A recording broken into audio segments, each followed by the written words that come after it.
1시간 후면 집에 가네. 20분 따위는 뭐 그냥 팁으로 두고 1시간 정도 끝나는 거 아니야. 그치? 와, 좋은데. 모의고사 꾸준히 풀어. 방학 동안에. 정말로 도움 많이 된다. 작년에 선배들한테 여름방학이라서 연락이 슬슬 오는데 모의고사는 자기보다 잘하는 애가 반에서 별로 없대. 내신은 좀 달라. 내신은 달달 외워야 되고 부지런해야 되고 공부를 해야 되는데 모의고사는 자기네보다 자기가 1등이래. 그러면 딴 것도 1등 할 수 있는데 하는 거야 안 하는 거야? 안 하는 거지, 귀찮아가지고. 딱 모의고사까지만. 근데 자기는 수능을 보겠다며. 이 미친놈아 정신 차리라 그랬어 내가. 수능 보는 게 얼마나 어려운데. 이게 50% 확률을 버리는 거잖아 수능은. 그래서 안 된다고. 내신도 조금만 하라고. 3등급까지만 유지하라고. 뭐 내가 너보고 1등급을 하랬니? 니네 엄마가 너보고 1등을 하라 해. 3등급까지만 하라고. 막 내가 오랜만에 연락하는데 막 욕했어. 그때 막 웃어. 선생님은 하나도 안 변했대. 지금 애들은 너네보다 잔소리 더 들어. 막 이랬더니 걔는 진짜 미치겠다고 불쌍하다고 이러. 근데 고등학교 가면 나처럼 잔소리 해주는 선생님 없대. 내가 선생님 수업 나가잖아? 내가 못 따라가면 그냥 넘어가나 봐. 알았지? 그러지 마. 우리 열심히 공부해야 돼. 자, 우리 내용 들어가 보겠어요. 40쪽의 빈칸 좀 채워가지고 내용 봅시다. 첫 번째, 나라고 하는 서술자가 왜 조선 사람들의 상태를 오랜 몽유병이라고 표현을 했을까요? 앞에서 그랬어. 현실에 관심이 없지. 현실에 무관심. 앞에다 민족의라는 말을 적어보자. 민족의 현실에 무관심. 그리고 여전히 민족관념이 부족한 거야. 민족관념 부족. 그래서 꿈속에 있는 상태인 거야. 정신이 마비되어 있는 거야. 됐지?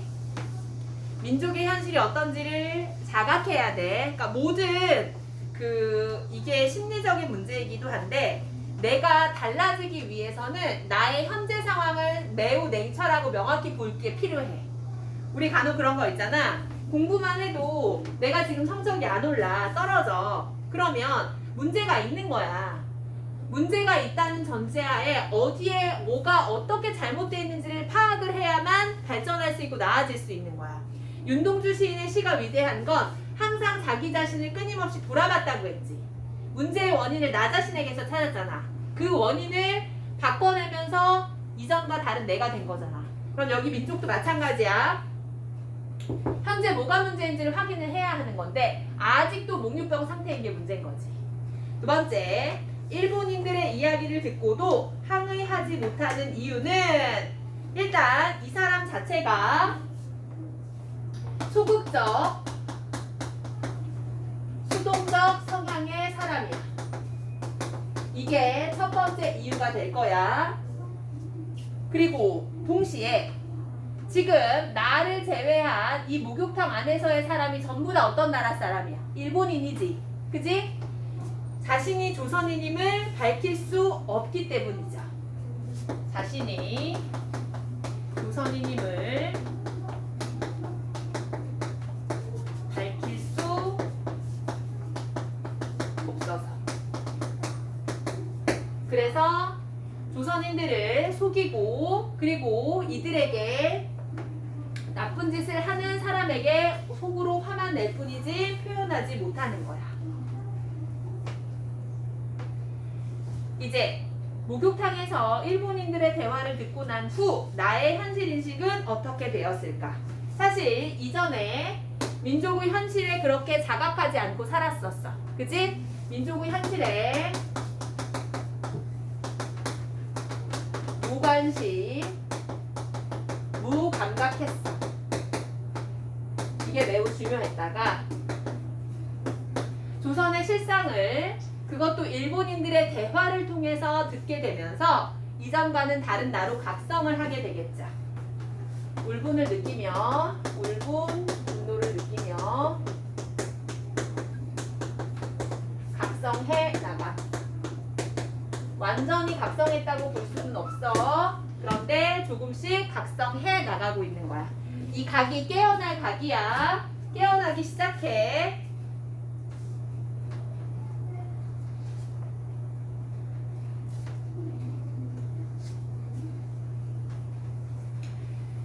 네 번째 문제에서 보기가 주어지는데요. 이 소설은 사실주의의 대표작으로 알려져 있다. 다음을 참고해서 이 소설에서 찾을 수 있는 사실주의의 특징을 찾아보자. 보기 읽어볼게요. 사실주의 소설은 당대 현실의 객관적 개연을 추구한다. 이러한 소설에서는 시대 상황을 대변하는 전형적인 인물이 등장하여 문제적인 사건을 겪어나가게 되고, 작가는 당대 현실을 총체적으로 묘사할 뿐 세부적으로도 충실하게 묘사하고자 한다. 지금 이 글 안에서는 일단 서술자가 조선 지식인의 전형이야. 한마디로 전형이란 대표자라는 거야. 조선 지식인의 대표자란 이런 모습이었던 거야. 현실에 무감각하고 무관심하고 자기의 현실, 자기의 아니만을 생각하면서 살아왔던 사람들, 이랬던 이 전형성과 동시에 총체적 묘사, 세부적 묘사라는 말 나와 있잖아. 지금 이 주인공의 시선을 통해서 조선의 현실을 매우 세밀하게 묘사하고 있죠. 그리고 쉼표해놓고 조선의 현실을 매우 사실적, 세밀하게 묘사. 그래서 얘가 사실주의 소설이라고 일컬어질 수 있는 거야.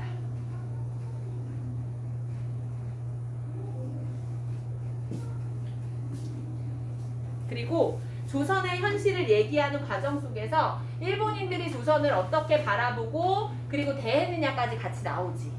사실 이 조선의 현실을 세밀하게 묘사하기 위해서는 반드시 일본의 태도가 먼저 언급이 된 거야.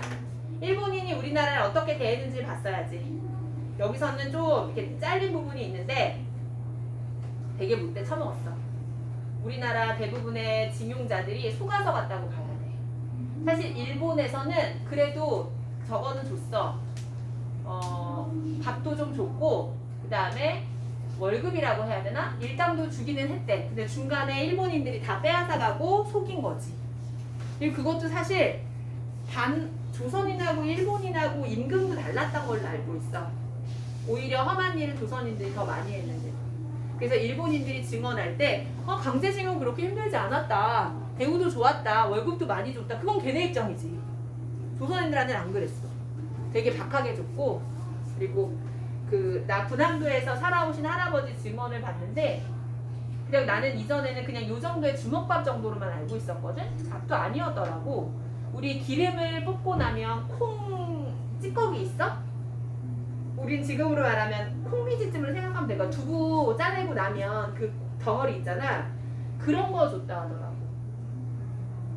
그래서 너무 배가 고파서 살 수가 없었대. 너무너무 배가 고파서 살 수가 없었다고 증언을 하더라고. 근데 그 얘기를 듣고, 사실 일본은 역사 교육을 안 하고 있거든요. 그들이 과거에 범했던 잘못들에 대해서 교육을 안 하고 있어. 일본인들이 너네 거짓말하는 거 아니냐라고 우리한테 반응을 보일 수밖에 없는 게, 역사책에서 배우지 않았기 때문에 우리가 주장하는 게 거짓으로 느껴지는 거예요. 걔네 역사책에서 그게 완전히 빠져있기 때문에. 그래서 그 얘기를, 그 증언을 듣고 이거 거짓말하는 거 아니냐고, 속이는 거 아니냐는 반응들도 많아. 근데 이거는 그들이 나빠서가 아니라 배우지 않았기 때문에 그렇대.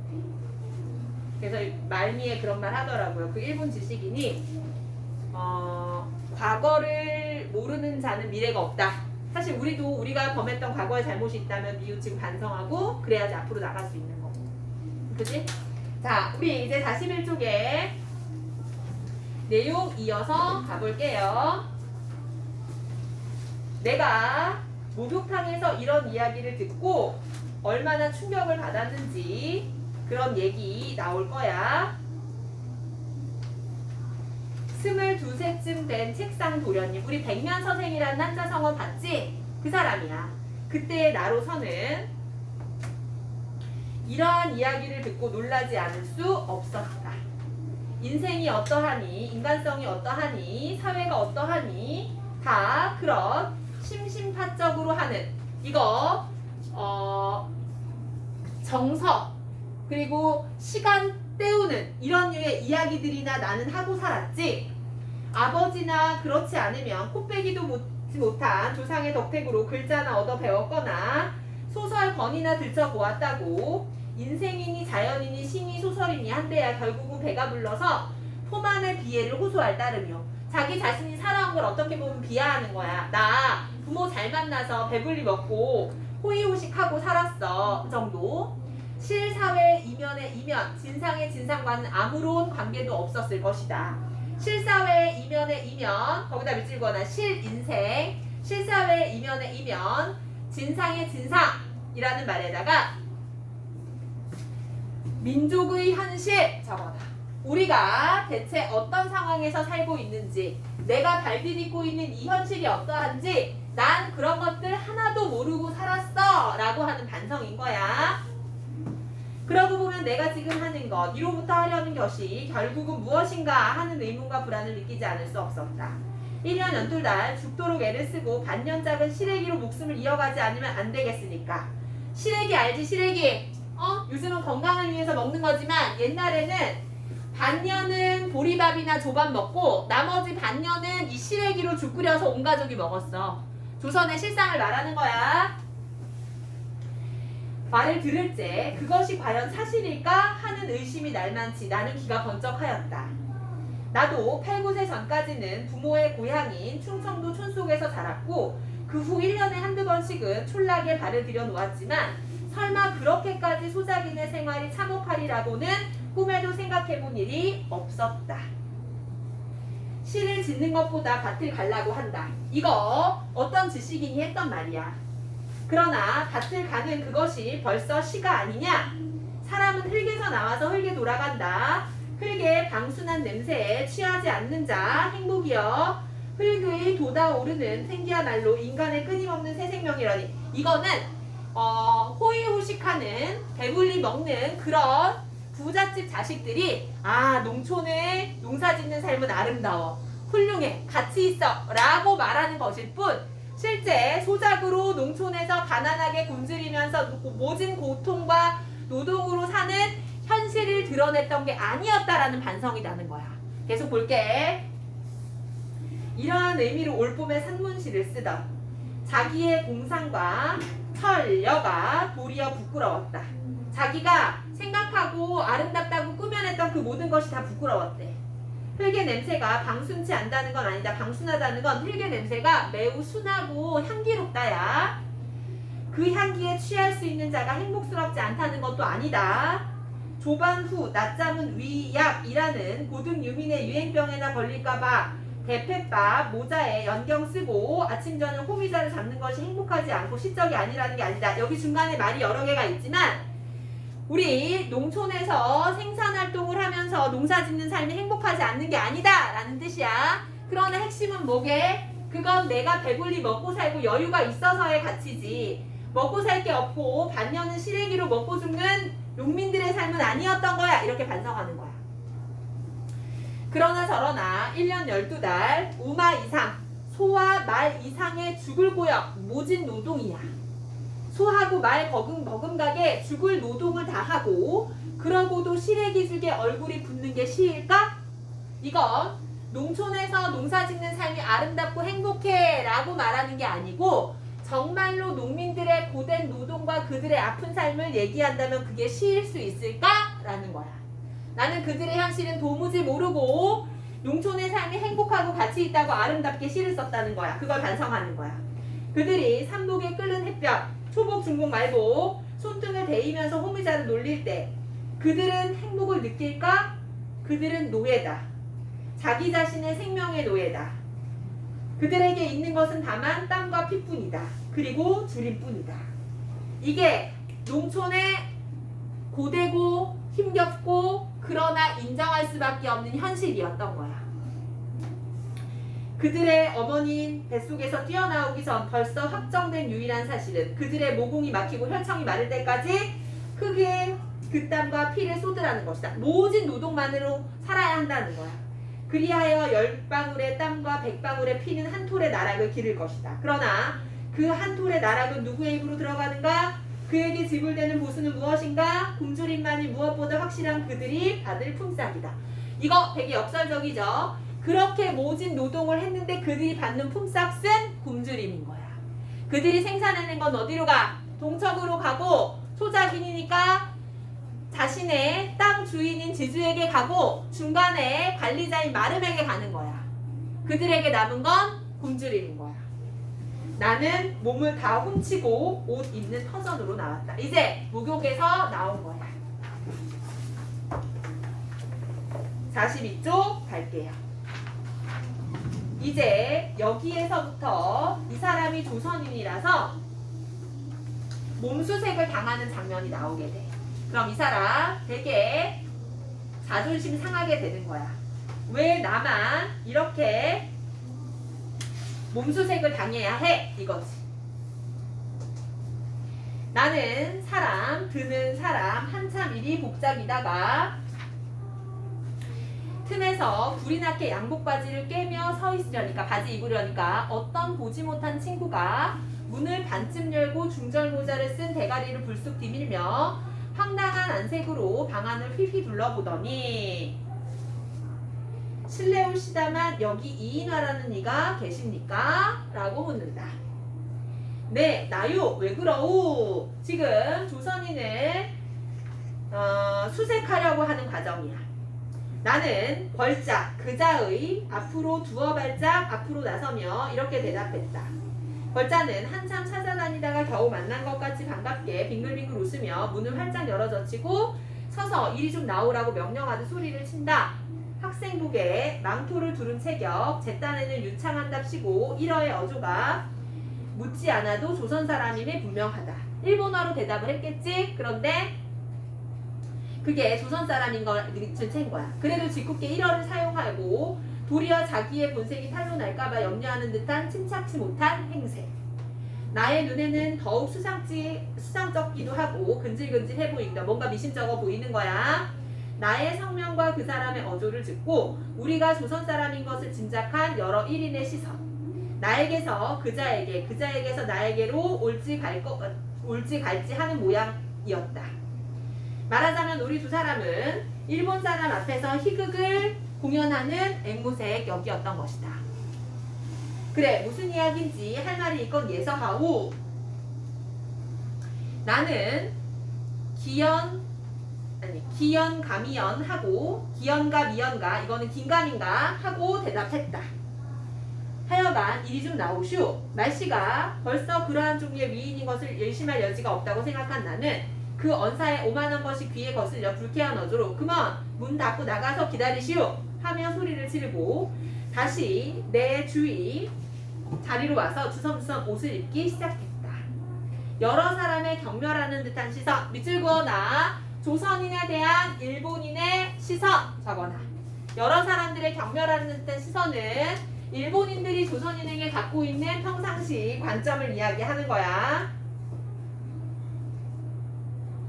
여전히 내 얼굴에 거미줄 들이듯 여리는 것을 깨달았다. 더구나 아까 이야기하던 세 사람 힐끔힐끔 견눈질하는 것이 분명했으나 나는 도리어 시선을 피했다. 불쾌한 생각이 목구멍까지 치밀어 오를 것 같은 뿐만 아니라 어쩐지 기운이 줄고 어깨가 처지는 것 같았다. 앞서서 자기가 조선인인 걸 밝히는 게 어려워서 가만히 듣고만 있었잖아. 옷을 다 입고 문 밖으로 나오니까 그자는 맞은편에 기대어 웅숭그리고 서서 기다리는 모양이다. 미안합니다만 짐을 가지고 저리로 좀 나가십시다. 뒤를 쫓아오면서 애원하듯 말을 붙이는 양이 아까와는 태도가 일변하였다. 댁이 누구길래 어딜 가자는 말씀이요? 나는 땡땡서 경찰서에서 나왔는데 잠깐 파출소로 가십시다. 자기의 직무도 명언하지 않고 덮어놓고 가자고 한 것이 잘못되었다는 듯도 하고 한편으로 자기가 일본인 행세를 행세했다는 것이 내심으로 부끄럽기도 하고 노형이 조선 양반 아니요? 하고는 탄로나 되지 않을까 하는 염려가 있어 앞이 굽는다는 듯 언상한 태도는 점점 풀이 죽고 이것을 본 나는 도리어 불쌍하고 가여운 생각까지 나고 신계를 느리느리 서서 내려가는 걸자의 얼굴을 쳐다보았다. 아무 의미 없이 빙글빙글 웃는 그 얼굴에는 어색해 보이는 빛이 역력하였다. 미리 얘기하지만 얘 약간 스파이 비슷한 애야. 나는 잠자코 자기 자리로 가서 순탄한 말로 나는 나갈 새도 없고 짐이라고는 이것밖에 없으니 혼자 가지고 가서 조사할 게 있건 조사하고 갖다 주시오. 지금 이 사람 수색하려고 하는 거 눈치채고 가져가라고 하는 거야. 하고 가방 2개를 들어 내서 주었다. 안 돼요. 그건 입회를 해줘야 이걸 열죠. 그러지 마시고 잠깐만 나가주세요. 이건 내가 들고 갈 테니. 선실안의 수백의 눈은 모두 나에게로 모여들었다. 여기저기서 수군거리는 소리도 들렸다. 나는 얼굴이 화끈화끈해 더 서 있을 수가 없었다. 내가 도적질이나 한 혐의가 있단 말이오? 가지고 가서 마음대로 하라는데 또 어쩌란 말이오? 정 그럴 테면 이리 와서 조사하라고 하구려. 걔는 떠나게 되었는데 나가자는 사람이 염치가 없지? 라고 나가 화가 냈어. 나는 분이 치밀어 올라 이렇게 볼멘 소리를 했다. 그러지 마시고 오늘 이 배로 꼭 떠나시게 할 테니 잠깐만 나가주세요. 잠깐입니다. 여기선 창피하실까봐 그러는 겁니다. 창피하다? 얼마나 창피하면 얘서 더 창피할까? 그런 사패, 내 개인적인 상황 봐줄 거 없이 마음대로 하쇼 이거야. 홧김에 이렇게 소리는 질렀으되 애걸하는 양이 밉살스러운 중에 가엾어 보이지 않는 것도 아니고 어느 때는 승강이면 하다가 벌자 말맞다나 이룰 걸도 없고 시간만 바락바락 가겠기에 나가기로 결심을 하고 저고리를 집어 입고 나서 어떻게 될지 사람의 일을 몰라 아까 가지고 들어온 벤또 그릇까지 가지고 도시락 가방 들고 나가서는 형사의 뒤를 따라 나섰다. 형사가 큰 성공이나 한 듯이 진작 그러시지요. 얼굴에는 달래는 듯하기도 하고 빈정대는 듯도 보였다. 나는 무심 중에 주먹이 부르르 떨리는 것을 깨달았다. 가판으로 나와 승강로까지 불러다가 조사를 하라 해보았으나 그것 또한 들어주지 않아서 화가 나는 것을 참고 결국 잔교로 내려섰다. 잔교는 쉽게 생각하면 배에서 내려가는 그 배하고 그 항구를 연결하는 그 다리라고 생각하면 돼. 이 사람 무당 검문까지 받게 됐어. 왜? 조선인이라는 이유 하나 때문이야. 우리 44쪽 빈칸 볼게요.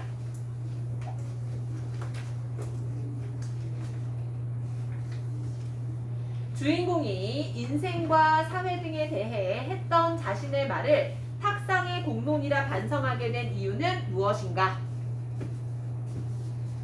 조선으로 향하는 배 안에서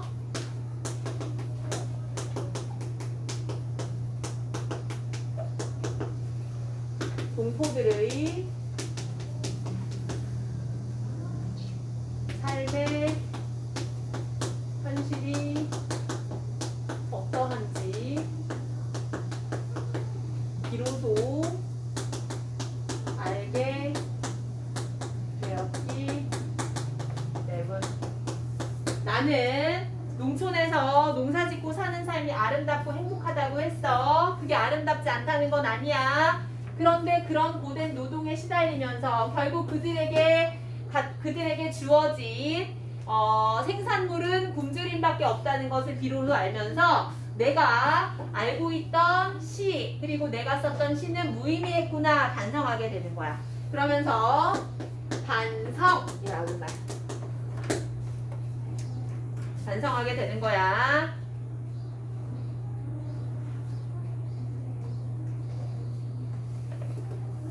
두 번째, 일본인 행세를 하면서 자신을 배에서 내리게 하는 그 걸자 나는 어떻게 생각합니까? 수상쩍어 보임. 그래서 이 사람을 믿을 수 없고 얘 왜 이래? 내려오는 걸 거절하고 내 집 뒤지고 싶으면 마음껏 뒤져 했는데 내리라고 겨우겨우 사정을 해가지고 어쩔 수 없이 따라가게 됐죠. 나가 처음엔 거부하다가 일본인 행세한 사람을 따라 나서는 이유는 그 걸자가 가엾어 보이기도 하고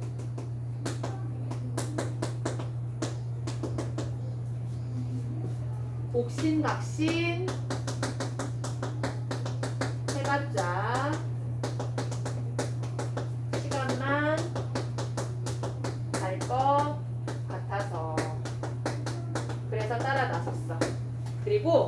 가지죠. 완전 자존심 상해.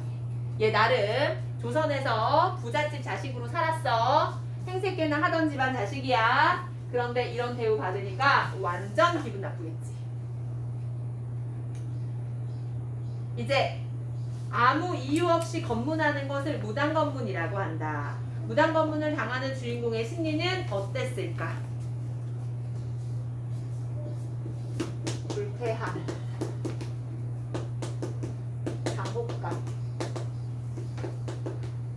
그리고 나중에는 분노, 대가리 이르겠죠. 이거 우리는 잘 모르지만 옛날에 군사독재 시절 있죠? 그때 남자 지나가다 보면 불시검문 있겠습니다 해서 신분증 내놓으라고 한 적 있었어. 선생님 어렸을 때 본 적 있어. 선생님이 그때는 국민학교라고 얘기했지. 나 국민학교 1학년 전후로 해서 우리 외갓집이 왕십리였는데 왕십리에서 버스 타고 우리 집까지 오려면 동대문, 지금으로 말하면 동대문 운동장 있지? 이쪽을 지나왔어야 돼. 근데 그쪽에 그 고려대, 서울대 이런 대학생들이 그 종로길로 통해가지고 움직이는 그 학생 시위 현장이 많았었단 말이야. 그래서 버스를 타고 갑자기 기사님이 멈춰. 그리고 창문 다 닫아. 못 가요. 기다리세요. 그래서 창문 열려가면 기사님이 절대 못 열겠어. 왜냐면 체류탄이라고 해서 그 화염병이라 해서 막 던지고 막 엄청 매운 그런 연기나게 막 그렇게 경찰이랑 그 민주화 운동하는 학생들이랑 막 시위했었거든. 우린 그거 보고 있었고, 그리고 그때 전후로 해서 이제 청년들, 특히 젊은 청년들이 이렇게 지나가다 보면 불시검문 있겠습니다 해가지고 신분증 내놓으라고 해. 그건 학생운동 했던 사람이 평범한 사람인 척 가정하면서 시내 활보하니까, 그래서 자기 신분 밝히지 못하거나 도망가면 걔는 학생운동하는 애야. 그 일종의 검문 검색, 그리고 잡혀야 하는 사람인 거야. 그래서 그 사람들 불시검문에서 막 잡아가고 그랬어. 내 눈앞에서 그런 일이 있어서 나 엄청 무서웠다니까. 우리 엄마랑 시장 갔다 오는 길에 어떤 대학생이야. 불시검문 있겠습니다 그러면 자기의 신분증을 드러내 보이면 자기의 신분이 탄로나잖아. 막 도망가. 막 잡고. 이미 그 사람은 그 무슨 명단이라고 하지?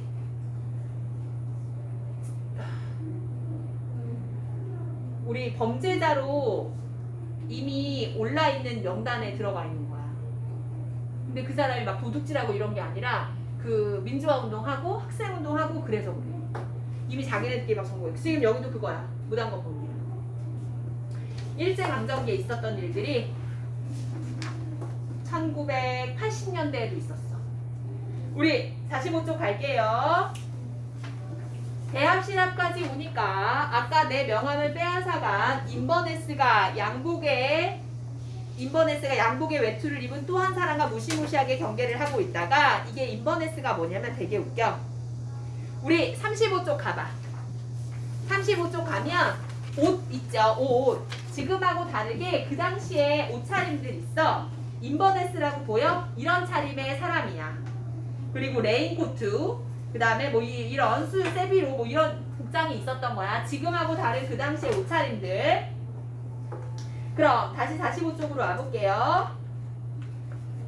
내 명함을 빼앗아간 인버네스가 양복의 외투를 입은 또 한 사람과 경계를 하고 섰다가 우리를 보더니 아무 말 안 하고 기선 화물 집채같이 쌓아놓은 뒤로 돌아 들어갔다. 엄청 뭔가 짐이 많이 쌓여있는 곳으로 데리고 간 거야. 가방을 가진 자도 아무 말 않고 따라 나섰다. 나는 가슴이 선뜻한 것을 참고 반항할 힘도 없고 관에 들어가는 소처럼 뒤를 대어 섰다. 따라가는 거야. 네 사람이, 이미 두 사람이 기다리고 있었고 나를 데리고 간 사람, 그리고 나까지. 예정한 행동을 취하는 것처럼 묵묵하고 친중한 가운데 모든 행동을 경쾌하게 하는 것이 마치 활동사진에서 보는 강도단이나 그것을 수족하는 함정 같았다. 네 사람은 하물에 가리어 수화물이야. 그리고 배에 싣고 내리고 하는 그 커다란 물건들, 행인에게 보이지 않을 곳에 가서 섰다. 대합실의 유리창에서 흘러나오는 정광, 양복쟁이 안경테에서 소리 없이 빛이었다. 안경테에서 뭔가 반짝 빛이 나는 거야. 오늘 하루 예서 묵지 못하겠소? 양복쟁이가 우선 입을 벌리며 가방을 빼앗아 들었다. 나 심지어 배에서 내리게 해놓고 이 배도 못 타고 가게 하는 거야. 이 사람을 오늘 하루 데리고서 검시하겠다는 거. 좁은 골짜기에서 나직하게 내는 거세고도 굵은 목소리, 이 세상에 들어본 목소리 같지 않았다. 나는 얼빠진 눈 모양으로 아무 생각 없이 안경알이 하얗게 어루만은 그자의 퉁퉁하고 둥근 상을 쳐다보고 섰다. 그자도 나의 표정을 하나라도 놓치지 않으려는 듯 입술을 악물고 위협하는 태도로 노려보다가 벼랑간 은근한 어조로 하루 쉬어 가시구려 하는 양이 마치 정다운 손님을 만류하는 것 같다. 무슨 죄가 있는 것은 아니나 이같이 으슥한 골짜기에서 을러보았다 달래보았다 하는 것을 당하는 것은 나의 수명이 줄어가는 것 같았다. 사실 이 나도 매우 두렵고 공포스러운 거야. 만일 내가 부호로서 이런 꼴을 당했다면 여부 없이 강도 맞았다고 생각했을 것이다. 내가 엄청 부자였다면 이들이 내 재산을 가로채는 강도였을 거라 그렇게 여길 거야. 나는 정신을 바짝 차리고 대답을 하려 하였으나 참 정말 귓구멍이 막혀서 입을 벌릴 기운이 없었다. 여기 기가 다 빠진 거야. 두렵고 공포스러워서. 묻긴 어디서 묻으란 말이오. 유치장에 가잔 말씀이요. 이 배에 떠나게 한다는 약조를 했기에 나왔으니까 약조대로 합시다. 이렇게 강경히 주장은 했으나 마음은 평형을 잃고 신경은 극도로 긴장했다. 이 사람도 무섭지. 여기서 누가 이 조선인 하나 죽여도 어느 누구도 도와주지 않을 거란 말이야. 대체 나 같은 위인은 경찰서에 신세를 지기에는 너무도 평범하지만 그래도 이 배만 놓치면 참 정말 유치장에서 욕을 볼 것은 뻔한 일. 하늘이 주tuk되는 한이 있어도 배를 놓쳐서는 큰일이라고 결심을 단단히 하고서 웬일인지 가슴은 여전히 두근두근하지 않을 수 없다. 그럼 예서 잠깐 할까? 라고 이제 여기서 짐을 지지기 시작해. 양복쟁이가 나와 인버네스를 등분해보며 저희끼리 의논을 한다. 나는 우선 마음을 놓았다. 네, 그러지요. 인버네스가 찬성을 하니까 양복쟁이가 나로 향하여 이걸 열어보아도 상관없겠소? 라고 사실 말로는 묻지만 이거 안 묻는 거랑 다름없지 않아? 그지? 넘어가서 열쇠를 내라고 청한다. 나는 곧 승낙을 했다. 가방은 양복쟁이의 손에서 쉽게 열렸다. 어린아이 관 같은 긴 모양의 트렁크, 유리창 그림자랑 환히 비치는 화물 쌓인 밑에다가 열어놓고 들쑤시는 동안 그 옆에서 인버네스는 조그만 손가방을 조사하고 있었다. 나는 이 편에서 늘어니 서 있는 학생복 입은 자와 함께 두 사람의 손길만 내려다보고 섰다. 큰 트렁크를 맡은 자는 수석수석 보더니 그 위에 얹어놓은 양복이며 화복들을 손에 집히는 대로 획획 집어서 내 옆에 선 형사에게 주섬주섬 던져주고 그 밑에 깔렸던 서류 뭉텅이 서적 몇 권 분주히 들척거리고 앉았다. 조그만 트렁크 속에 소득이 없었던지 그대로 뚜껑을 닫아 옆에 놓고 인버네스도 다시 큰 가방으로 달려들어 들여다보고 앉았다가 양복쟁이 분부대로 책을 한 권씩 보아가며 일일이 책 이름을 수첩에 기입하며 앉았다. 실제 윤동주 시인이 동경에서 유학을 할 때 불시에 일본 헌병들이 경찰들이 찾아와가지고 서가에 꽂힌 책 이름들을 다 적어가고 책을 가져가고 했다고 하더라고요. 가방 속에 갈팡질팡한 형사의 내 손은 1분 2분 시간이 갈수록 가속도가 붙었고 무슨 망령이나 부르지 않을까 불안과 의혹을 가지고 전광 매우 빠르게 벌겋게 번쩍이는 양복쟁이의 곁감을 누려보고 섰었다. 지금 문제는 이거야. 이러한 불신 검문, 무당 검문은 매우 불법적인 행동이야. 맞지? 그런데 지금 이 나는 단 한마디에 한 거도 저항도 하지 못하고 고스란히 당할 수밖에 없어. 이건 왜 그래? 조선인이라서. 이게 핵심이야. 8개의 눈과 4개의 손은 앞에 뉘어놓은 트렁크 한 개에 모든 정력을 집중하고 극도로 긴장하면서 8입술은 풀로 붙인 듯 아무도 입을 벌리려는 사람이 없었다. 절대 침묵이 한 간통쯤 되는 컴컴한 골짜기에 밀려 들어오는 은밀한 구름같이 가득히 찼다. 비릿한 해기, 바다의 기운을 품은 차디찬 저녁바람 귓가로 솔솔 지나갈 때 바삭바삭하는 종이장 구기는 소리밖에 나에겐 들리지 않았다. 내 그 짐 안에 들어있던 종이 한 장 한 장마저도 다 쳐다보는 중이야. 그보다 큰 배에 짐 싣는 인부의 소리, 잔교 밑에 와서 부딪히는 술렁술렁 파도 소리, 아마 이 4사람의 귀에 들리지 않았을 것이다. 무겁도록 찌뿌드드한 침묵 속에 흐릿한 불빛에 쌓여 서고 앉고 하여 꾸물꾸물하는 양, 마치 바다에 빠진 시체를 건져놓고 검시하는 것과 같은 처량하고 비장하고 엄숙해 보이는 1분, 2분, 3분, 5분, 10분 나의 머릿속은 귀와 반대로 욱신욱신했다. 난 머리가 아파지기 시작해. 그 세 사람이 일부러 느릿느릿하는 것만 아닌 것만 뺏어가지고 내 손으로 하고 싶을 만치 초조했다. 나는 어서 배 타고 떠나야 하거든. 나는 참다 못해 시계를 꺼내들고 2분밖에 안 남았어. 난 갈 테야요. 그제야 양복쟁이는 눈에 불이 나게 놀리던 손을 쉬고 뭉치를 들어배면서 이것만은 내가 갔다가 보고 댁으로 보내드려도 관계없겠지요? 하고 일어선다. 이제 오른쪽으로 가. 이 무당 검문이 끝으로 다시 배를 타고 조선으로 가는 과정이 나오게 돼. 나는 쾌락하였다. 한마디로 허락했다. 이거야.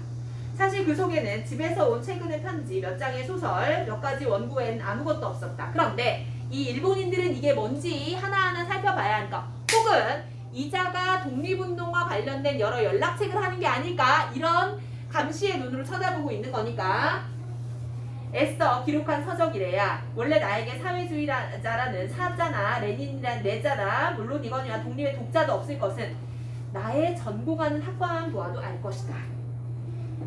나는 아니 설령 내가 볼셰비키 서적을 몇백 권 가졌다거나 사회주의를 연구하거나 학문의 연구라 하면 물론 일 것이요 자유일 것이요 독립사상을 가진 나의 뇌 속을 X광선 이거 엑스레이지 심사법으로나 알았지 실행이 없은 다음에야 조사하기로 소용이 무엇인가. 한마디로 나는 독립운동 나라의 독립 이런 거는 머릿속에 나 있지 글로 단 한 줄도 적어본 적이 없었던 사람이라는 거야. 그러니 조사해봐야 뭐가 나오겠어? 이거야. 이러한 생각은 나중에 한 것이지만 당장에 무사히 방면되어 배에 오르게 된 것만으로도 다행히 여겨 그자들같이 허둥지둥 행보를 수습하여 가지고 나섰다. 짐을 가볍게 하여준 트렁크를 두 손에 들고 어서 올라오라는 선원의 꾸지람을 들어가며 겨우 갑판 위에 들어서자 길을 쓰는 듯한 경적 말 울음소리 같은 기적소리가 나면 자릿자릿 징소리가 교양적으로 호젓이 암흑에 쌓인 부두 일판에 처량하고도 요란하게 울렸다. 배는 소리 없이 미끄러져 벌써 두어 간통이나 단교에서 떨어졌다. 전송하러 온 여관 하인들이며 인부들의 그림자가 쓸쓸히 벌판에 성기성기 조그맣게 눈에 띄고 선창에 부르르 이렇게 해서 배는 떠나가기 시작해. 나는 선실로 들어갈 생각도 없이 으스름한 갑판 위에 찬바람을 쐬어가며 웅숭거리고 섰었다. 격심한 노역과 추위에 피곤하여 깊은 잠에 들어가는 항구. 소리 없이 암흑 속에 누워있을 뿐이요 전시의 안식을 지키는 야광주. 벌써부터 졸린 듯이 불빛이 적어가고 수요가 줄어가며 깜빡깜빡 졸고 있다. 지금 이건 일종의 비유인데 이 항구는 바다는 점점 어두워가고 있다. 이 정도 이해하면 돼. 그리고 이제 나는 배를 타고 떠나는 거야. 나는 인간계를 떠나 방랑의 몸이 된 자와 같이 그 불빛에 낱낱이 어떠한 평화로운 가정의 대문을 지키고 있으려니 하는 생각을 할 때 선뜩선뜩하게 반짝이는 별보다 점점 멀리 흐려가는 불빛이 따뜻해 보여졌다. 차라리 항구로부터 멀어지니까 내 마음이 편해진 거야. 나의 머릿속은 혼돈하였을 뿐이요 눈은 화끈화끈할 뿐이다. 외투 포켓에 두 손을 찌르고 어디까지나 우두커니 섰는 내 눈에는 어느덧 뜨끈뜨끈한 눈물이 비어져 나와 상기가 된 좌우 뺨 위로 흘러내렸다. 거기 밑줄 그어놔. 이 사람 여기에서 왜 눈물을 흘렸을까?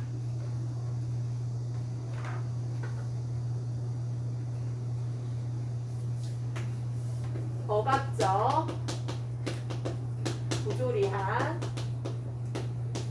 일제에 맞서지 못함은 자신에 대한 안타까움.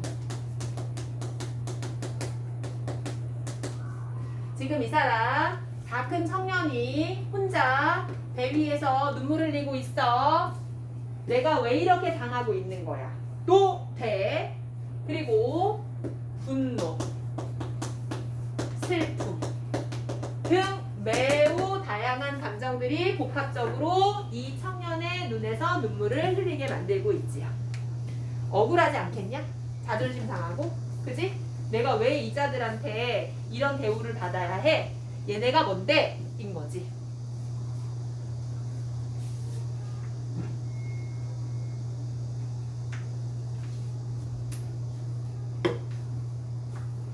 일제강점기에 안 태어난 게 하늘이 도운 거야. 알지?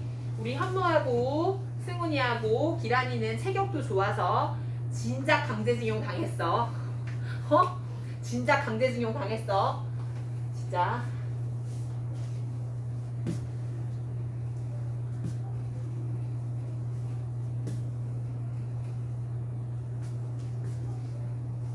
우리 아래 빈칸 좀 채워볼게요. 그러면서 찬바람이 들어가는 거 스스로도 안 하고 여전히 섰었다. 계속 그렇게 바람을 맞으면서 조선에 당도하게 돼요. 찬바람을 쐬어가며 웃음 그리고 섰는 나의 심리. 위에서 썼던 거랑 비슷해. 폭력적 집에 대한 진도. 자신의 나약함에 대한 슬픔.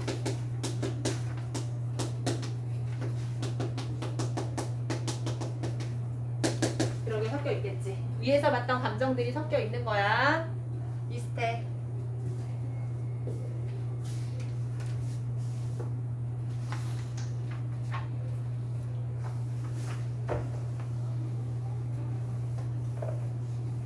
다시 8쪽 갑시다. 여기는 채울 게 많을 것 같지만 별로 없어. 승훈아, 승훈이도 48쪽 넘어가 봅시다. 이 작품의 중심에는 주인공과 다른 인물들 사이의 갈등이 있다. 어떤 갈등인지. 우선 나와 벌자와의 갈등. 나를 강제로 하선은 배에서 내리려는 거야. 하선시키려는 벌자. 그리고 하선하지 않으려는 나 사이의 갈등이지.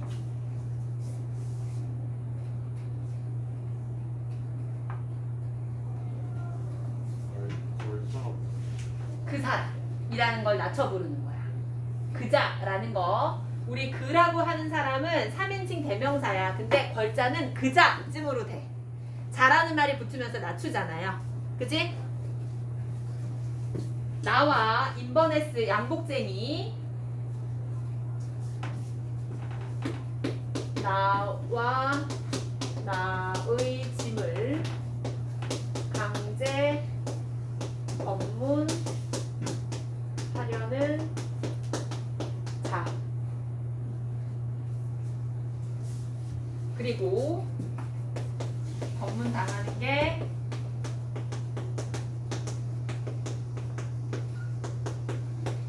실은 나지. 문제는 이 검문 당하는 게 싫은데 표현도 못해. 그지? 빨리빨리 해. 이 정도밖에 못하지. 나 입에 타고 가야 돼. 이 정도가 내가 할 수 있는 최선의 저항이었어. 그게 좀 안타깝죠? 근데 나도 그럴 것 같아. 일제강점기 때 이때 그랬으면 뭐라고 저항을 할 수가 없을 것 같아. 그치? 여로의 체험. 여로라고 하는 건 여행의 과정이라는 뜻으로 이해하면 돼요. 여로는 여행의 도로야. 여행의 과정으로 이 소설의 구성 방식을 이해하면 되는데, 이 여로형 체험 그리고 새로운 인식 볼게요. 만세전은 여정이 동경에서 서울에서 다시 또 동경으로 가게 되는 회귀형. 아까 얘기했지. 이 회귀는 문제는 장소만의 회귀가 아니라 동경에서 아무 생각 없이 살다가 조선으로 오는 과정 속에서 각성을 했어. 그러다 다시 조선을 떠나 동경으로 가면서 또다시 옛날에 아무 생각 없는 사람으로 돌아간다는 게 문제인 거야. 이러한 구조는 주인공이 현실을 새롭게 인식하고 각성해가는 과정이다. 우선 첫 번째, 동경에서 출발했어요. 그때 이 나라는 사람의 식민지 현실에 무관심 했었지. 이때만 해도 나는 현실이 어떻든지 별로 관심 없었어.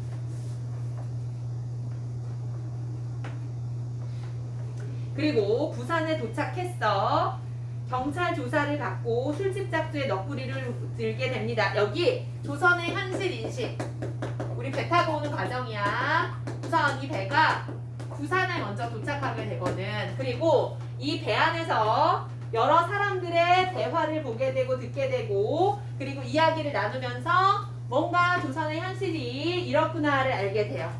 그리고 이제 다시 부산에서 서울로 도착하는 기차를 또 타게 되는데, 거기 안에서 조선의 현실을 무덤으로 인식이라는 말. 이게 쉽게 설명하면 모두각이야. 일단 요 배안에서는 일본인들이 조선을 얼마나 무참히 괴롭히는가, 이 못된 폭력적 지배에 대해 분노를 느끼지만 정작 기차 안에서는 조선인들 역시 현실을 제대로 모르는 거야. 지금 나라가 위태하고 동포들이 팔려가는 와중인데 세상에 공동묘지 때문에 분개하고 있는 거야. 공동묘지에 관한 얘기를 미리 해주면 원래 우리 조선은 우리가 살고 있는 삶의 터전 근처에 조상의 묘를 쓰는 거 알아? 그래서 그 조상의 묘를 수시로 찾아가고 수시로 돌보고 하는 형태가 우리의 삶의 방식이었어. 그런데 너희도 알겠지만 일본이 우리나라에 들어와서 도로를 내고 철로를 냈잖아. 그 와중에 어쩔 수 없이 조상들의 묘가 있는 자리들이 들어가겠지. 그러면 안 그래도 일제에 저항적이고 반항적인 상황인데 우리 조상의 묘 위에다 길을 내버려.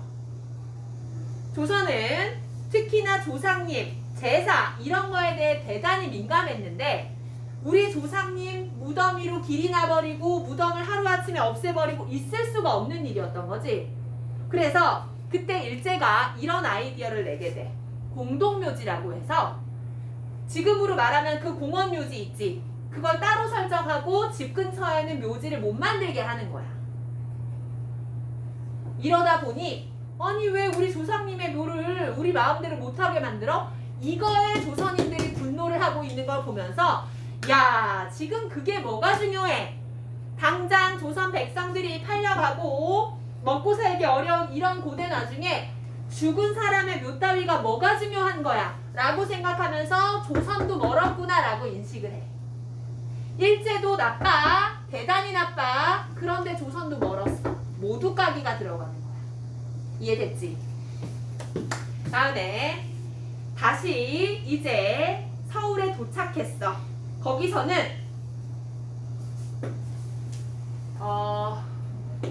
현실과 동떨어진 조선의 모습에 절망. 이제 절망으로까지 나가게 돼.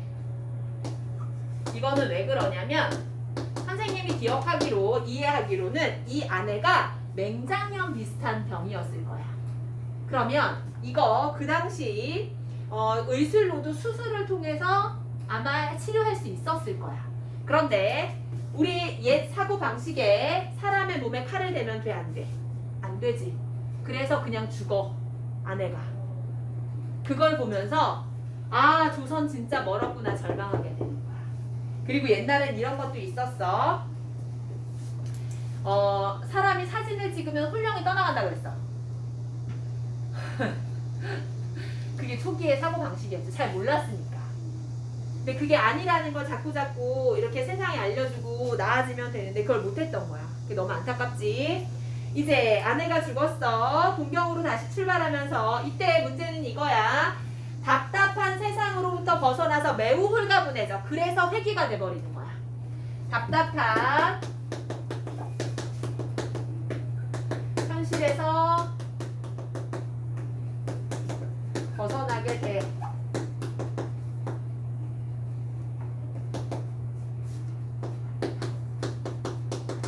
홀가분함. 이게 문제지. 그래서 여기서는 모두 다 까야 돼.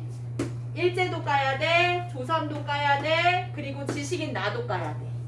모두 다 비판의 대상인 거야.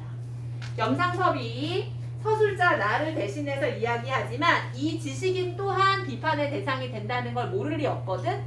우리 모두가 다 각성해야 되고 다시 깨어나야 돼 라고 하는 말을 이 작품에서 집어넣어 이렇게 전달하고자 했던 거야. 우리 48쪽 갈게요. 이 당시 비슷한 시기에 쓰였던 작품의 일부야. 어떻게 같고 다른지를 볼게. 아래 보라색 있어. 최서혜의 탈출기인데요. 이 탈출기는 사실은 불 지르고 살인하고 하는 부분이 있긴 하지만 적어도 현실에 저항하려고 하는 행위 액션이 들어가.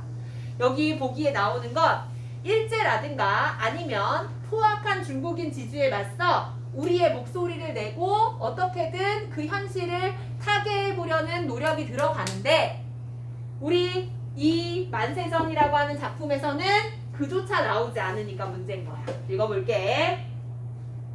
최서의 탈출기의 일부분이다. 주인공 나의 현실 대응 태도와 만세전에서의 태도를 비교해보자. 우리 이거 길 하나 읽어주세요.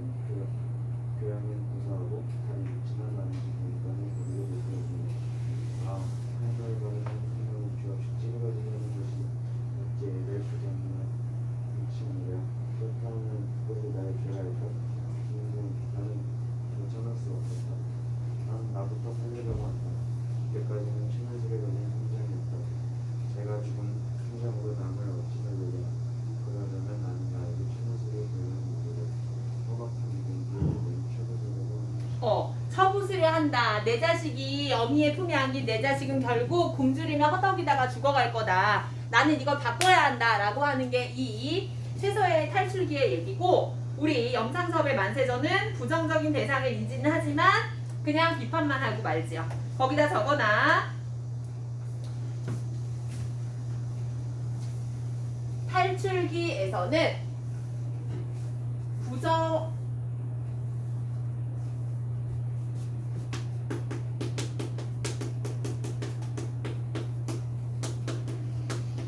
부조리한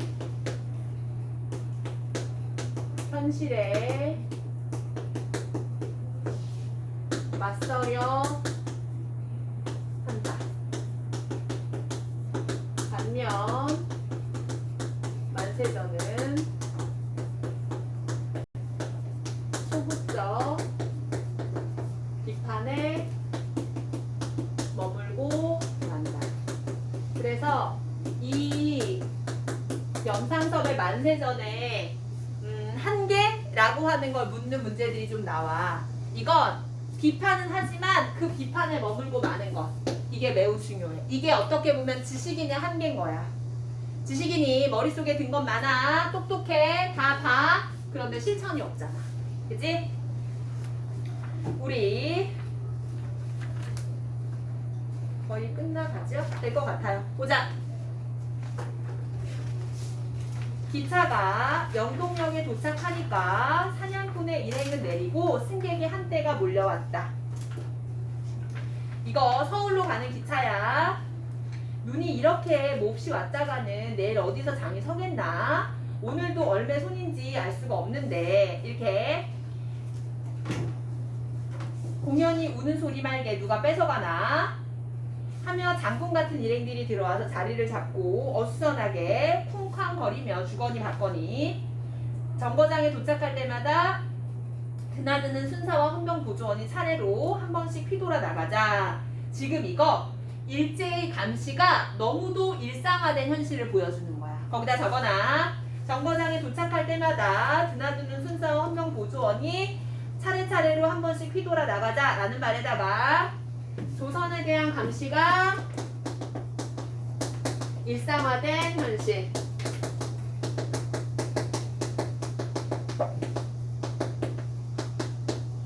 거기다 얘들아 이 헌병이라는 존재가 되게 의미가 있대. 경찰은 치안이 문제지만 지금 이 헌병은 군인이야 얘들아. 군인이 감시한다는 건 전쟁의 상황에 준하다라는 뜻으로 이해하고 이 조선이 우리가 지배해야 하는 대상이라고 보는 거야. 조선에 대한 감시가 일상화된 현실. 매우 중요한 표현이야. 실제로 이랬어. 그리고 중요한 건 헌병은 군인이지 총과 칼을 소지하고 있어. 그래서 만약 내 앞에서 반항하는 자가 있으면 그 자리에서 죽여도 괜찮은 거야. 그러니 그 공포감은 더더욱 심하겠죠. 내 앞에는 역시 갓에 갈모를 쓰고 모자 같은 거야. 구격이 맞지 않게 손끝과 머리를 끄덕하며 빠르게 나의 눈치를 보는 것이 내가 일본 사람인가 의심하는 그 겁이 나는 눈치다. 일본인이면 경계하는 거지. 이 사람 갓을 파는 갓장수야. 나는 웃으며 성냥통을 집어주었다. 담배를 붙이고 난 장군은 고개를 끄덕하며 성냥갑을 도로주고 이제 안심했다. 조선인이라는 거 인지하고 싱글벙글 나의 얼굴을 멀거니 치어다보다가 우리 인사하십시다 하면서 이 둘이 대화하는 와중에서 조선의 현실을 또 한 번 인지하게 되는 계기가 돼요. 우리 50쪽으로 넘어가자 하며 번잡스럽게 말을 붙인다. 나는 몹시 덜렁대는 위이라고 생각하며 하자는 대로 했다. 인사를 한 뒤 매캐하고 독한 연기를 뿜으며 이때 기차 안에서 담배도 폈어. 어디로 오시나요? 묻는다. 내가 사방모를 쓴 것을 보고 일본에서 오나 싶어 이야기하는 눈치이다. 이거 공부하는 지식인이 쓰는 모자라고 생각하면 돼. 사각모자. 김천서요. 나는 마주 앉은 자의 광대뼈가 내밀고 두꺼운 입술을 커다랗게 벌린 시커먼 얼굴 쳐다보며 대답했다. 고향이 거기신가요? 네. 말소리가 다르신데요. 부전부전한 친구라고 생각하며 나는 그저 웃어만 버렸다. 자기 하고 싶은 말만 하는 사람이라고 이게 부전부전한이라는 뜻이야. 자기가 하고 싶은 일만 서두르는 이라는 뜻으로 부전부전. 어떤 학교에 다니시나요? 일본서 오지 않으시는가요? 무료하듯 잠자고 있다가 또 묻는다. 어떻게 하슈? 웃으며 되물었다. 아, 일본 갔다 오시는 분은 그런 양복을 입으십시다 그려. 하고 벌짝 그자는 외투 위로 보이는 학생복 깃에 달린 금글자를 바라보고 웃었다. 일본 유학생이 더구나 합병 이후로는 신시대 신지식의 선구자인 듯 쳐다보인다. 한마디로 우러러 보는 때라. 이 촌 청년도 부러운 눈으로 나를 자꾸 쳐다보는 것이며 이것저것 묻고 싶으나 무얼 물을지 몰라 망설이는 것 같다. 당신은 무엇을 하시오?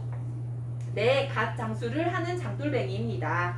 그는 자비를 하듯 스스로 낮추듯 웃지도 않으며 장돌뱅이라 한다. 가시오? 요새도 갓이 팔리나요? 그저 그렇지요.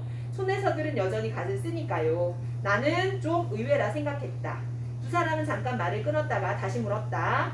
그러나 당신부터 왜 머리를 안 깎고 세상이 바뀌었을 뿐 아니라 귀찮고 돈도 더 들지 않소? 거기 머리는 왜 안 깎고? 라는 말에다가 신식 머리 적어놔. 우리 과거 조상님들의 가치관으로는 부모님께서 물려주신 신체에는 손상이 있으면 안 됐어. 그래서 머리도 자르지 않고 계속 길렀는데 지금 이 시대가 변화하면서 우리 남자들은 머리를 좀 짧게 자르는 게 그리고 여성들도 머리를 귀찮지 않을 정도로 관리하는 게 모습이었잖아. 왜 머리 안 자르냐고 물어봤던 거야. 웬걸요. 촌에서는 머리를 깎으면 더 패롭고 실상 돈도 더 들죠. 게다가 머리를 깎으면 형장내들 모양으로 내지어도 좀 할 줄 알고 여기서 말하는 내지어는 일본어를 말하는 거야. 시체 학문도 있어야 하지 않겠나요? 한마디로 신식 머리를 하면 왠지 머릿속에 지식도 좀 있어야 할 것 같고 일본어도 할 줄 알아야 될 것 같고 그렇대. 머리만 깎고 내 집 사람 만나도 말대답 하나 똑똑히 못하면 관청에 가서든지 순사를 만나서든지 오른쪽 더 성가실 때가 많지요. 이렇게 망건을 쓰고 있으면 요보라고 해서 좀 잘못하는 게 있어도 웬만한 것은 용서해 주니까 그것만 해도 깎을 필요가 없지 않아요? 조선 사람이니까 아 얘 뭐 모르는구나 무식한 애구나 그냥 차라리. 그런데 머리를 깎으면 외려 일본이 더 귀찮게 군다 뭐 이런 거야. 깔깔 웃어버린다. 그도 그럴듯하지만은 같은 조선 사람이라도 머리만 깎고 양복을 입고 개화장을 휘두르고 나면 여기서 개화장은 지팡이야. 당시에 지식인이나 좀 세련된 사람이 그 신식 복장으로 지팡이 같은 거 들고 다니는 건데 그러면 어디 갔냐? 대접이 다른 것 같이 역시 머리라도 깎는 것이 저 사람들에게 천한 대우를 덜 받지 않소. 언제까지든지 함부로 훌 뿌리는 대로 꼽적꼽적 요보 소리만 들으려오. 지금 이거야. 뭔가 서구적이고 신식을 받아들여야지. 언제까지 조선인들은 무식해 모자라 그런 대우 받고만 있을 거야? 라고 내가 말을 했어. 나는 걸자의 말이 일리가 있다고 동정은 하면서도 무엇라고 하나 들어보려고 이렇게 물었다. 홀 뿌리거나 요보라고 하거나 천대는 받을 때 뿐이지만은 머리나 깎고 모자를 쓰고 개화장이나 짚고 다녀보쇼. 가는 데마다 시달리고 조금만 하면 뺨따기나 얻어맞고 거기 가는 데마다 시달리고 라는 말에다가 조선 지식인에 대한 감시 적어놔. 일제가 조선 지식인에 대한 감시가 매우 심했어. 차라리 조선 복장을 하고 있는 사람은 건드리지 않았는데 신식 복장하고 다니면 가는 데마다 시달렸다는 거야. 그리고 조금만 뭔가 뭘 하기만 하면 땀 따고 얻어맞고 유치장 구경을 한두 번씩은 해야 할 테니 당신네들은 내지어나 융통하지요. 일본어라도 할 줄 알지요. 하지만 우리 같은 놈들이야 맞으면 맞아야지 별 수 있겠습니까? 지금 일제가 워낙 가학적인 폭력을 사용해왔고 대부분의 조선인들은 거기에 순응할 수밖에 없는 상황을 이야기하는 거야. 천대를 받아도 얻어맞는 것보다는 낫다. 그도 그럴 것이다. 미친 채 하고 떡 목판에 엎드려 준다는 셈으로 미친 채 하고 어리광 비슷한 수작을 하거나 스라송이 행세를 하거나 여기서는 약간 호랑이과 고양이과 어떻게든지 저편의 호감을 사고 저편을 웃기기만 하면 눈앞에 닥쳐오는 핍박은 면할 것이다. 속으로 요놈이라고 하면서도 얼굴에만 웃는빛을 띠면 당장 급한 욕은 면할 것이다.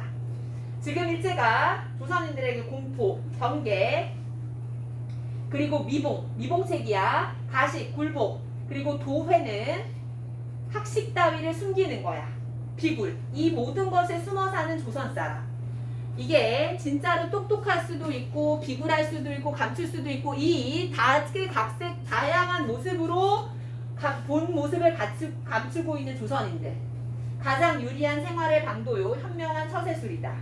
실상 생각하면 우리의 이러한 생활 철학은 오늘에 터득한 게 아니요 오랫동안 봉건적 성장과 관료 전제 밑에 덮개 때가 안고 굳어져서 빠진 껍질이지만은 그 껍질 속으로 점점 파고 들어가는 것이 지금 우리의 상황이다. 지금 이 부분에서의 핵심은요. 조선의 현실을 바라보는 지식인의 모습이야. 그래.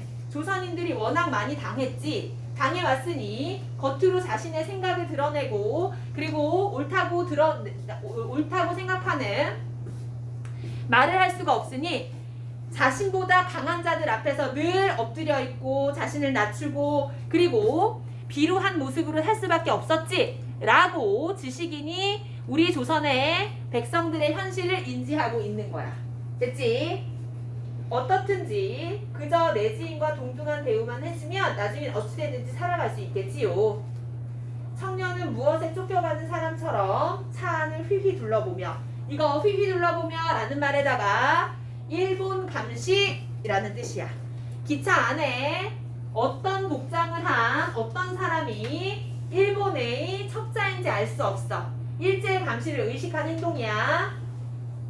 목소리를 낮추어 이야기했다. 가령 공동묘지만 하더라도 내지에 그런 법률이 있다 하면 싫든 좋든 우리도 따라가는 수밖에 없겠지요. 하지만 우리에게는 또 유풍이라는 게 있지 않습니까? 풍속. 대관절 내지에도 그런 법이 있나요? 지금 여기서 새롭게 공동묘지에 관한 이야기가 전개되는데 이걸 보면서 이 나라는 지식인이 생각해. 조선은 답이 없다.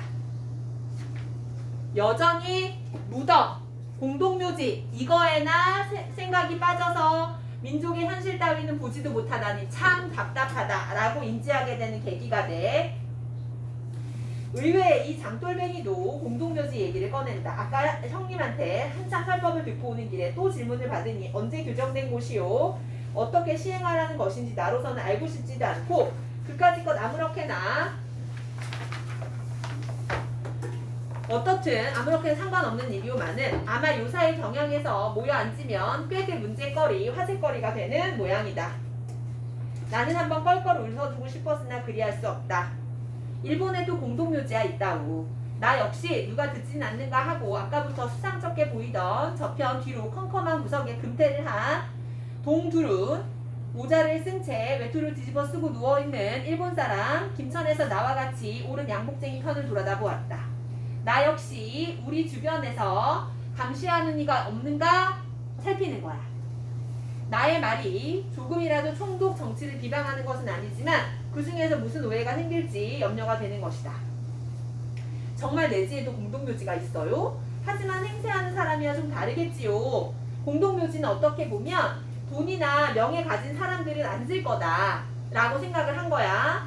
그야 좀 다르겠지만은 어떻든지 일본에서는 주로 화장을 지내기 때문에 타고 남은 아마 목구멍 뼈라든가 갖다가 묻고 목패든지 비석을 세운다오. 그러지 않아도 살아있는 사람도 터전이 좁아서 땅 조각이 금 조각 같은데 죽은 사람 넓은 터전 차지하다가는 이 세상에는 무덤만 남기고 말지 않겠소? 허허허.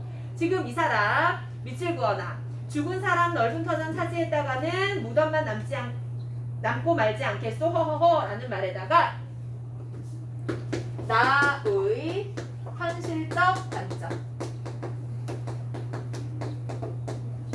사실 요즘은 화상이라고 하는 거 우리도 하긴 하지만 땅이 비싸고 그 묘소를 관리하는 게 쉽지 않아서 우리도 장례의 방식이 많이 바뀌었어. 근데 우리 과거에 집 근처에 조상님의 묘 쓰는 걸 매우 당연시했었던 시대에 나는 이러한 소리를 하면서도 묘지에 간략하게 하면 지면을 축소하고 지면은 땅이야. 그리고 남는 땅은 누구의 손으로 들어가나 이거 일본의 식민지 착취로 이어질 거라는 걸 아는 지식인의 생각이야. 다시 조상들의 묘를 썼던 그 땅덩어리를 못쓰게 막아버렸어. 그럼 그 땅은 누가 가져가나? 일본이 가져가겠지. 거기다 하나 적어놔. 묘지를 간략하게 하여 지면을 축소하고 남은 땅은 누구의 손으로 들어가고 마노 라는 말에다 이렇게 적어놔. 식민지 착취로 이어지게 될 것.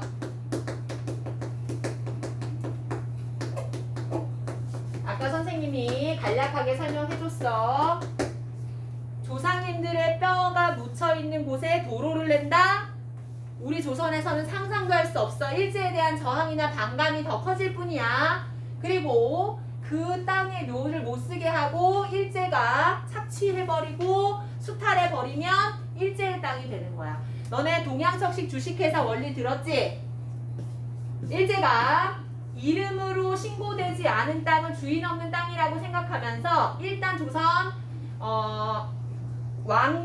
조선궁이나 궁궐이나 그 다음에 관에 소속된 땅은 전부 다 수탈을 했고 개인이 소유한 땅 중에서도 관에 기록되고 신고되지 않은 땅은 다 주인 없는 땅이라고 생각해서 그냥 다 땅을 빼앗았어. 그리고 나서 어떻게 했냐면 내지 일본에서 조선으로 넘어온 사람들에게 매우 싼 값에 나눠줘.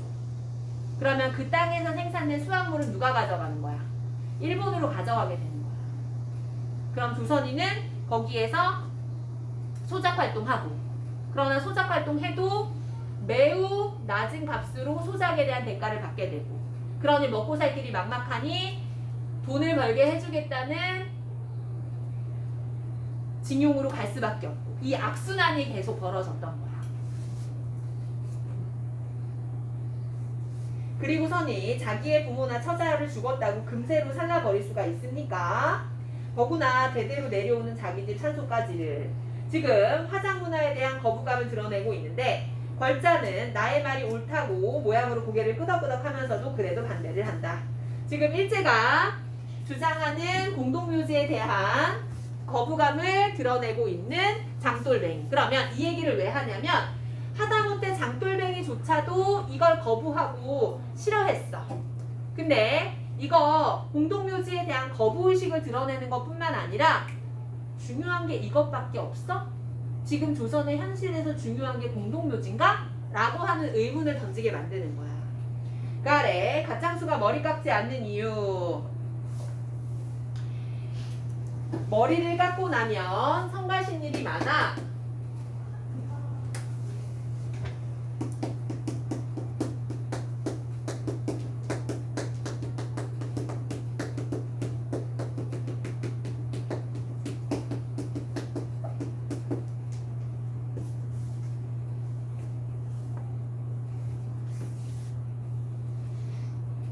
일부러 안 깎는 것 많아. 서까지만 쓰자. 머리를 깎고 나면 지식인으로 오해받아. 지식인으로 오해받으면 성가셔. 이거야. 공동묘지에 대한 두 사람의 생각. 일본의 일제의 강요 때문에 어쩔 수 없이 받아들여야 하지만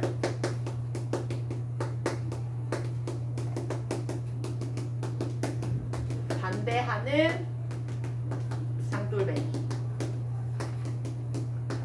그리고 이 나는 현실적 관점으로 이 공동묘지가 필요할 수밖에 없다. 좁은 땅으로 인해 공동묘지가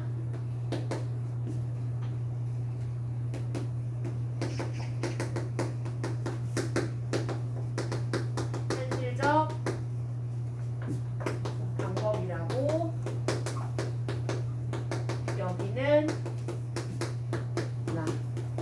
나는 땅덩이가 좁으니까 어쩔 수 없지 않겠어? 이거지.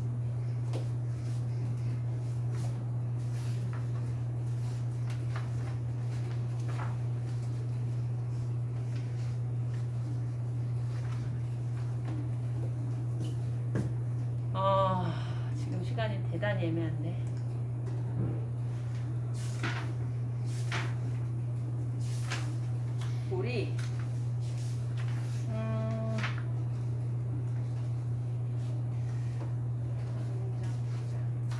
우리 글은 다 읽을 수 있을 것 같거든?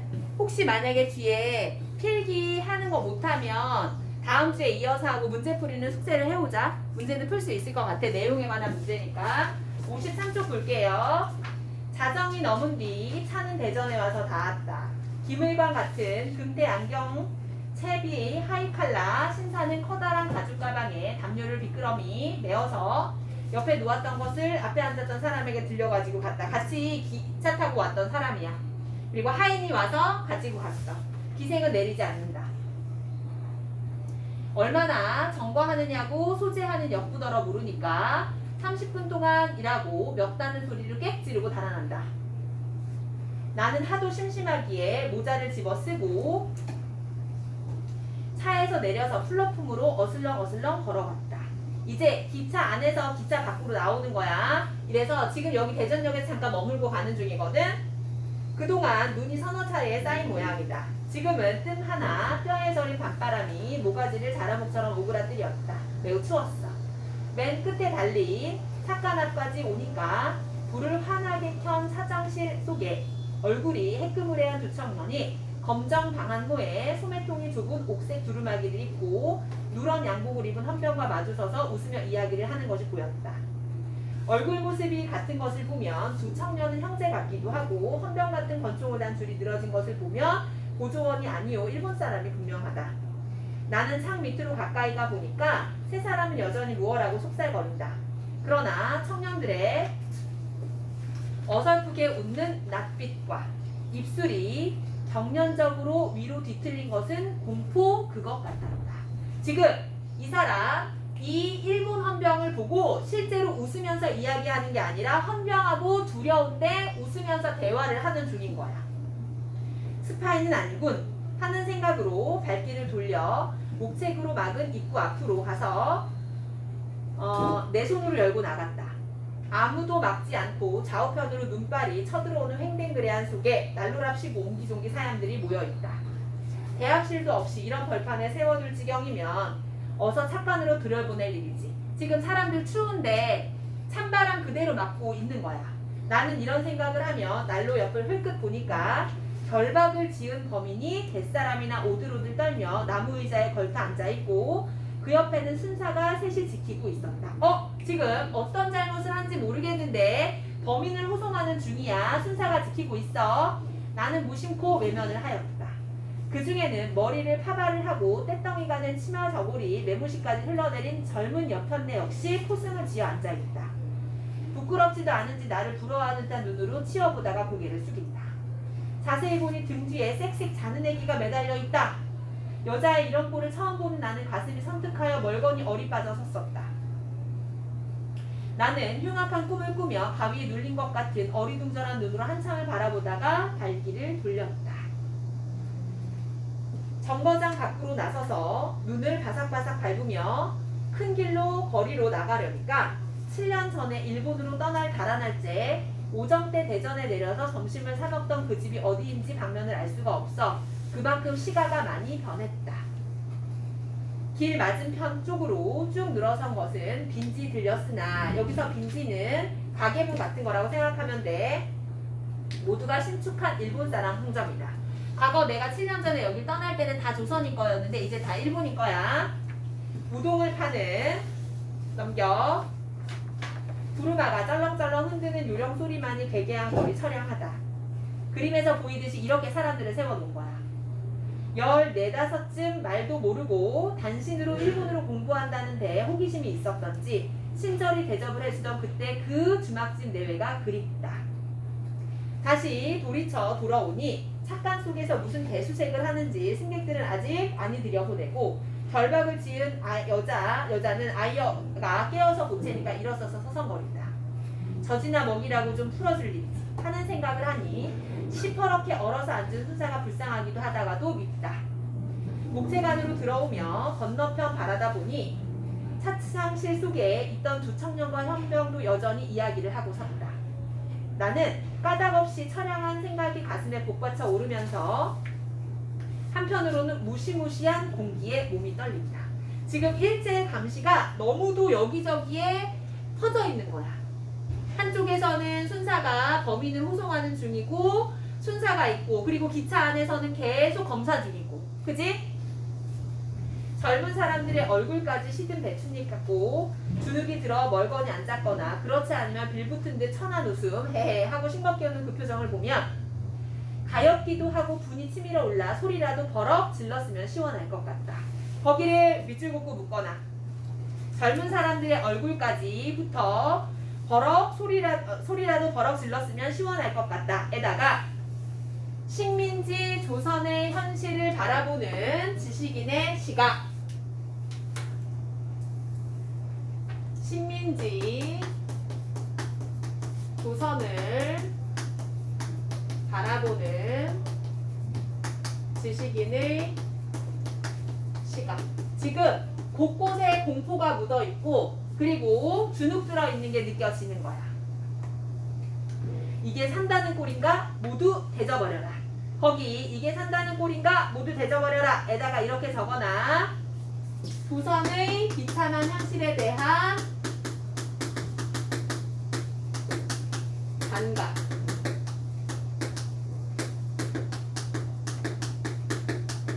위에 조선을 바라보는 식민지 지식인의 그 시각은 일단 무기력, 비참함, 공포에 질리고 이런 것들로 지금 조선은 가득 차 있어. 그러니 이 지식인으로서 다 죽어버려. 이게 되는 거야. 이게 산다는 꼴인가? 되져버려라. 착간으로 들어오며 나는 혼자 속으로 외쳤다. 무덤이다. 구더기가 끓는 무덤이다. 거기다 이렇게 적어놔. 식민지 조선의 현실의 상징.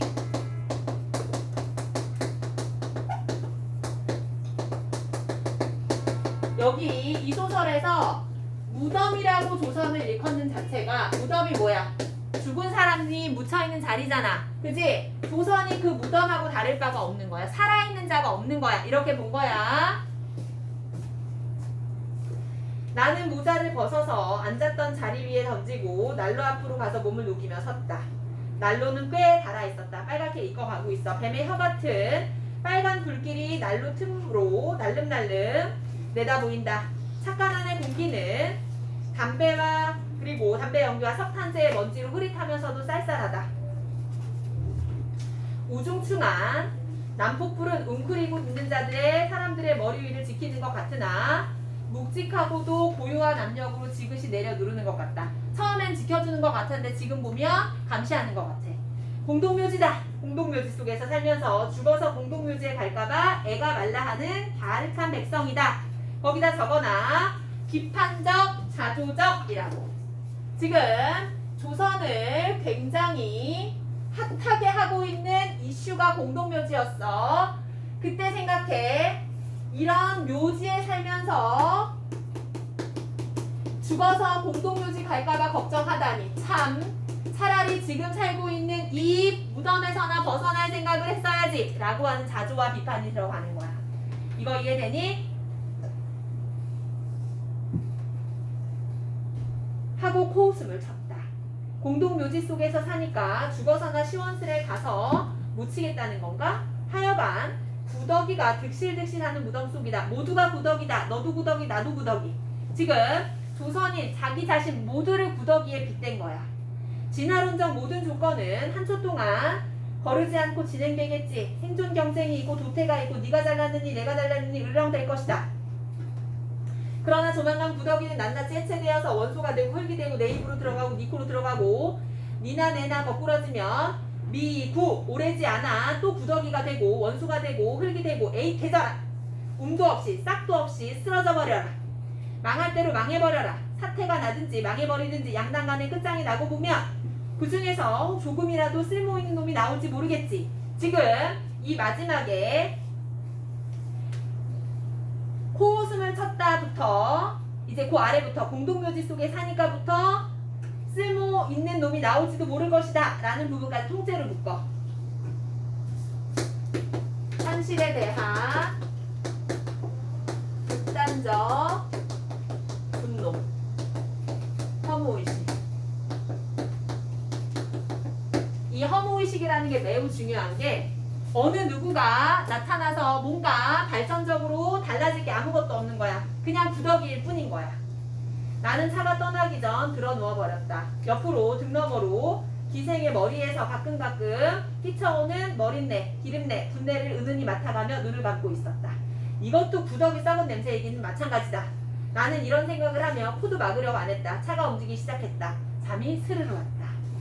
하면서 그 아래의 내용. 집에 도착했어. 활기를 느낄 수 없었다. 현대의학으로 고칠 수 있는 병을 무지의 탓으로 내버려 두다가 아내를 죽게 만든 가족의 모습에 답답함을 느낀다. 아내가 결국 죽게 되자 새로운 삶을 찾아야겠다고 결심하면서 공동묘지를 떠나가는 그의 기분으로 조선을 동경을 향한다. 거기 공동묘지를 빠져나가는 기분으로 라는 말에다가 현실 도피. 이래서 이 지식인으로서 한계의식을 받는 거야. 지식인의 한계. 이게 홀가분하면 안 되지 않아? 그지? 뭔가 나의 배움과 느낌과 깨달음을 달리 써야 하는 거 아니야? 이게 끝이야. 우리 뒤에 필기는 선생님이랑 한번 같이 하고요. 문제풀이 숙제로 좀 해놓자. 60부터요. 69까지.